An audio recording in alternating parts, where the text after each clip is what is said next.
आप जानते हैं प्रार्थना क्या है?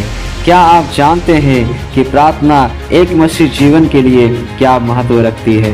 नहीं जानते तो इस वीडियो को आप पूरा देखें, क्योंकि आज हम आपको प्रार्थना के विषय में बताने जा रहे हैं।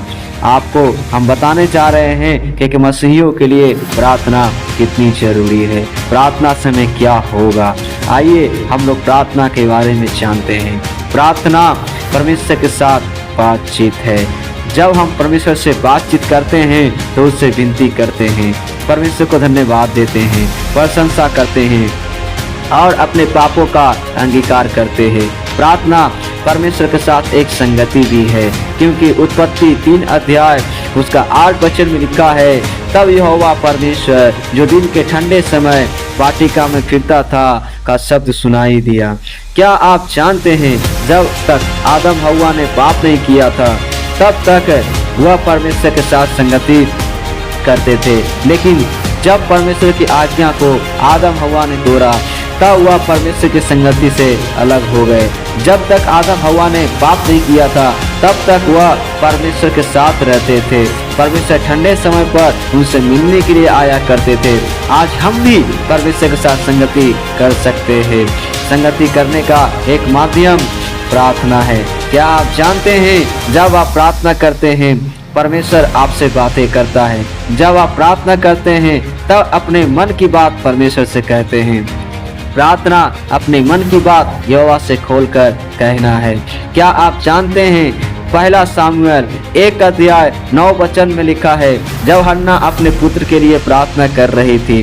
पहले सामुएल 1 अध्याय में उसका 10 वचन में लिखा है, वह मन में व्याकुल होकर यहोवा से प्रार्थना करने लगी और बिलख बिलख कर रोने लगी और उसने वह मन्नत मांगी, हे सेनाओं के यहोवा, यदि तू अपनी दासी के ऊपर सचमुच दृष्टि करे और मेरी सुधि ले और अपनी दासी को भूल न जाए और अपनी दासी को पुत्र दे, तो मैं उसके जीवन भर के लिए यहोवा को अर्पण करूंगी और उसके सिर पर छुआ फिर ना पाएगा।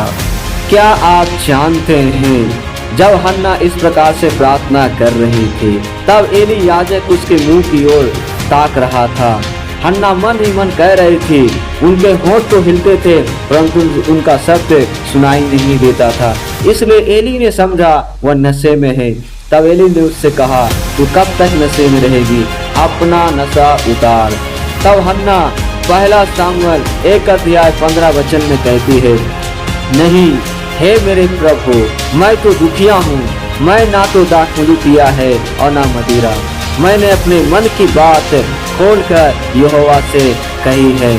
मेरे मित्रों, मैं बताना चाहता हूँ, हन्ना प्रार्थना के द्वारा परमेश्वर से बातें करती है और अपने मन की बात खोलकर परमेश्वर से बोलती है।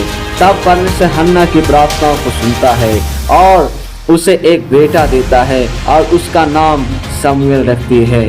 पहला शमूएल 1 अध्याय 20 वचन जब हम पढ़ते हैं, वहाँ लिखा है, तब हन्ना गर्भवती हुई और समय पर उसका एक पुत्र हुआ, उसका नाम इम्मानुएल रखा, क्योंकि वह परमेश्वर से कहने लगी, मैंने यहोवा से मांगकर इसे पाया है।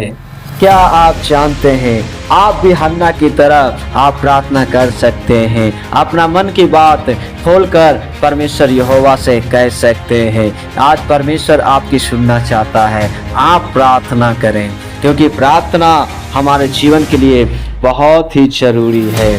क्या आप जानते हैं, पौलुस और सिलास भी क्या है इस प्रकार से प्रार्थना करता है। जब वो प्रार्थना कर रहा था तब वह जेल में था। जेल में उसके हाथों में पाँव में वो जंजीर था और उसे उल्टा लटकाया गया था, लेकिन उल्टे लटके हुए भी वो क्या है, वो प्रार्थना कर रहा था। जब वो प्रार्थना कर रहा था तो वचन बताती है, बाइबल में लिखा है, क्या आप जानते हैं, पौलुस और सिलास जब बंदीगिरी में प्रार्थना कर रहे थे तो वहाँ पे क्या हुआ।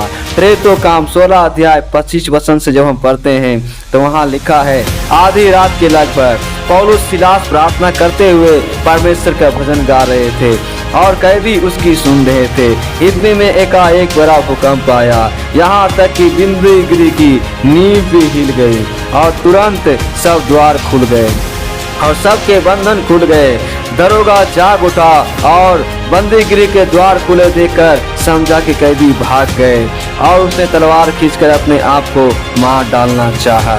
क्या आप जानते हैं आपकी प्रार्थना आपके सारे पापों से, शैतान की बंधनों से आपको छुड़ा सकता है? क्या आप जानते हैं आपकी प्रार्थना आपके जीवन में हर एक प्रकार की बंधनों को तोड़ डालती है?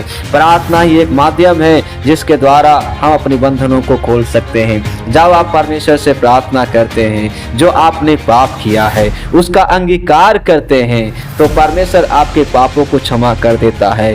क्योंकि भजन संहिता 32:5 में लिखा है, जब मैंने अपना पाप तुझ पर प्रकट किया और अपना अधर्म ना छिपाया और कहा मैं यहोवा के सामने अपने पाप को, अपने अपराधों को मान लूंगा, तब तू मेरे अधर्म और पाप को क्षमा कर दिया।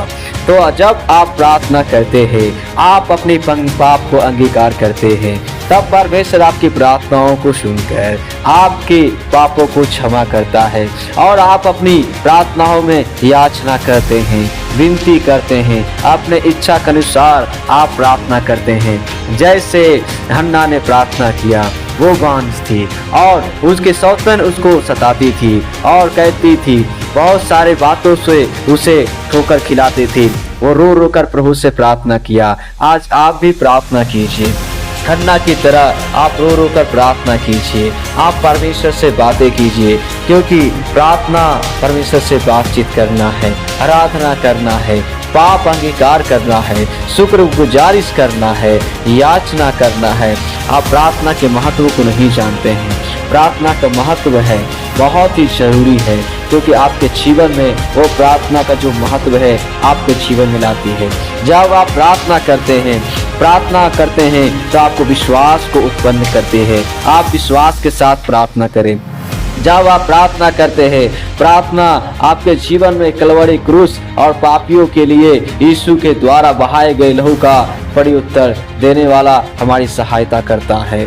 जब हम प्रार्थना करते हैं, हम अपनी प्रार्थना में पाप का अंगीकार करते हैं, और जब हम प्रार्थना करते हैं तो हमें धार्मिकता के निर्णयों की ओर ले जाती है। प्रार्थना हमें यीशु में दृढ़ बनाती है। प्रार्थना हमें विजय जीवन की ओर ले जाती है। प्रार्थना में परमेश्वर को जानने से ही यह पता चलता है कि वह मानवीय दशाओं को छू सकता है और अद्भुत दैविक प्रकाशन दे सकता है। प्रार्थना जीवन कल्पनाओं, आत्म उद्यम, स्वयं ज्ञान और हमारी अपनी विधियों को नष्ट करता है। प्रार्थना जीवन में हमारे जीवनों के लिए परमेश्वर की योजनाओं के अधीन रहकर कार्य करने में सामर्थ्य बनाता है। क्या आप जानते हैं, प्रार्थना जब आप करते हैं, परमेश्वर आपके सम्मुख आता है, आपके पास खड़ा रहता है और आपसे कहता है कि आप की प्रार्थना सुन ली गई है। जब आप प्रार्थना करते हैं, हन्ना की तरह आंसू बहाते हैं, तो परमेश्वर आपको आशीषित करता है और आपकी प्रार्थना को सुनकर उसको उत्तर देता है। तो आज ही आप प्रार्थना करें। परमेश्वर आपको सुनना चाहता है, आपकी प्रार्थना को उत्तर देना चाहता है। आपका प्रार्थना सुनकर वो आपको आगे बढ़ाना चाहता है। जय मसीह की।